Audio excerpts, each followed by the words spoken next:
Bom dia, amigo. Como é bom estarmos juntos mais uma vez, nesta sexta-feira, na expectativa do final de semana. Desejo que esse final de semana seja muito agradável para você. Aproveite bem esse tempo. De modo especial, vai aí um desejo de felicidades e alegrias para aqueles que completam mais um ano de vida no dia de hoje, ou mesmo aqueles que fazem aniversário no final de semana, seja amanhã, seja no próximo domingo.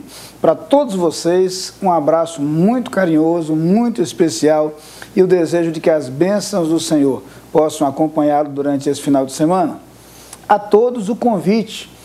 Próximo domingo estamos reunidos como igreja. Eu gostaria muito que você nos visitasse e pudesse ter a oportunidade de ouvir a palavra de Deus, louvar ao Senhor junto com a igreja. Ou se você está distante, além das alternativas de acompanhar o culto pela internet ou pelo rádio, tem uma proposta ainda melhor. Você pode ir a uma outra igreja batista, ou mesmo uma outra igreja evangélica, para cultuar ao Senhor neste domingo. Não perca esta oportunidade. No Evangelho segundo João, no capítulo 8, no versículo 44, nós lemos o seguinte: Vós sois do diabo, que é o vosso pai, e quereis satisfazer-lhe os desejos. Ele foi homicida desde o princípio e jamais se firmou na verdade, porque nele não há verdade. Quando ele profere mentira, fala do que lhe é próprio, porque é mentiroso e pai da mentira. Talvez você tenha se assustado com a leitura desse texto, até porque a afirmação é um tanto pesada, um tanto contundente. Logo no início, é uma afirmação de Jesus que discute com alguns líderes religiosos a respeito da verdade. E ele diz, vós sois do diabo, e então explica que esta afirmação está relacionada à presença da mentira na vida deles. E aí certamente você já deduziu que a escolha desse texto para hoje se deu a propósito do que se brinca muito no dia de hoje, 1º de abril, que é com as referências ao dia da mentira. É claro que nós não estamos levando a sério o folclore que se popularizou, nem tampouco as brincadeiras que se costuma fazer no dia de hoje, à guisa de alusões ao dia da mentira. Mas eu quis aproveitar para falar sobre esse assunto, porque esse é um assunto por demais importante em nossos dias. A Bíblia fala por diversas vezes a respeito da mentira, e na nossa experiência de vida nós sabemos bem o que ela representa. O que talvez não percebamos com muita clareza, ou talvez seja algo que não chame muito a nossa atenção, é no que se refere aos perigos da mentira, aos riscos trazidos pela mentira ao longo de nossa vida. A verdade é que nós somos tentados a mentir em determinadas circunstâncias e, mais que isso, somos induzidos a conviver com a mentira e começar a agir como se ela fosse natural.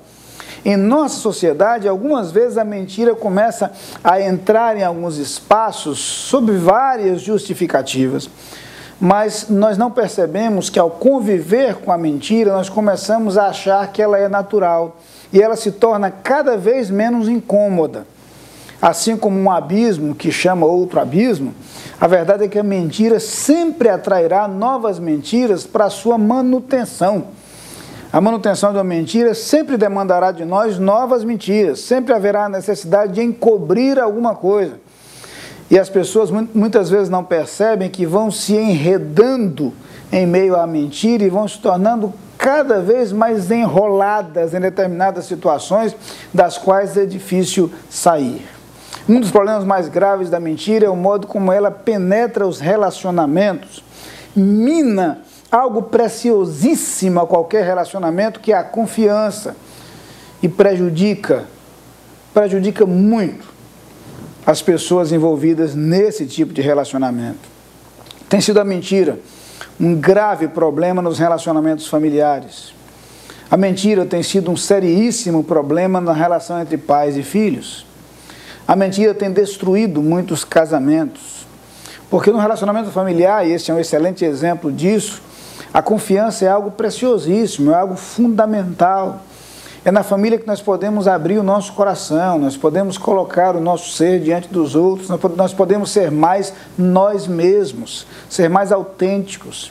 E quando a mentira começa a ocupar espaço nesse tipo de relacionamento, nós nos tornamos cada vez menos autênticos nós vamos nos prejudicando a nós mesmos e minando o relacionamento. O grande problema é que algumas vezes a mentira, de forma sutil, penetra os relacionamentos. Lembro-me muito bem de uma história, de uma fábula que o pastor Hélio Moraes gosta muito de contar, em que ele fala de certa vez que a verdade e a mentira se encontraram. E a mentira propôs à verdade que fossem banhar-se no rio. E foram, e quando a verdade entrou no rio para tomar banho, a mentira roubou as roupas da verdade e fugiu. E até hoje, a mentira anda por aí vestindo as roupas da verdade. Nessa interessante fábula, nós temos a explicação para muito do que tem acontecido em alguns relacionamentos.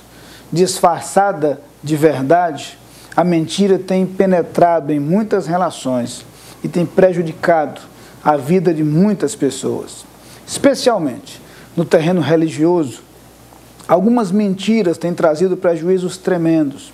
Duas delas são terríveis. A primeira é a mentira que aponta caminhos alternativos para Deus.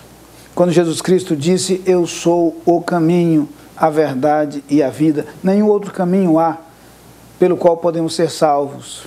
A outra mentira, ainda mais cruel, é aquela que tenta afirmar que todo caminho leva a Deus. E em nossos dias temos convivido permanentemente com a defesa dessa tese.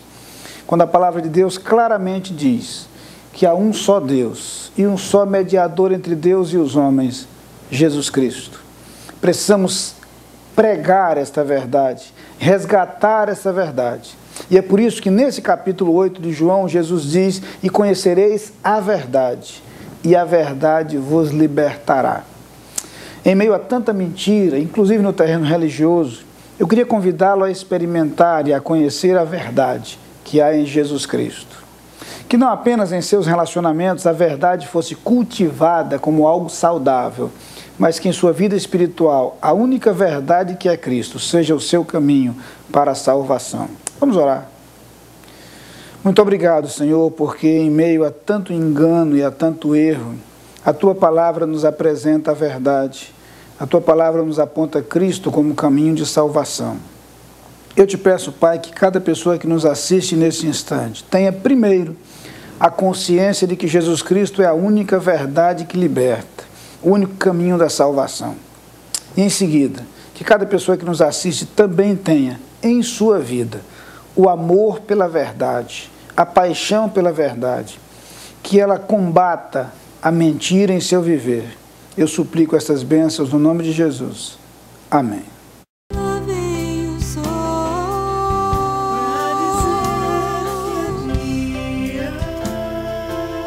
Enche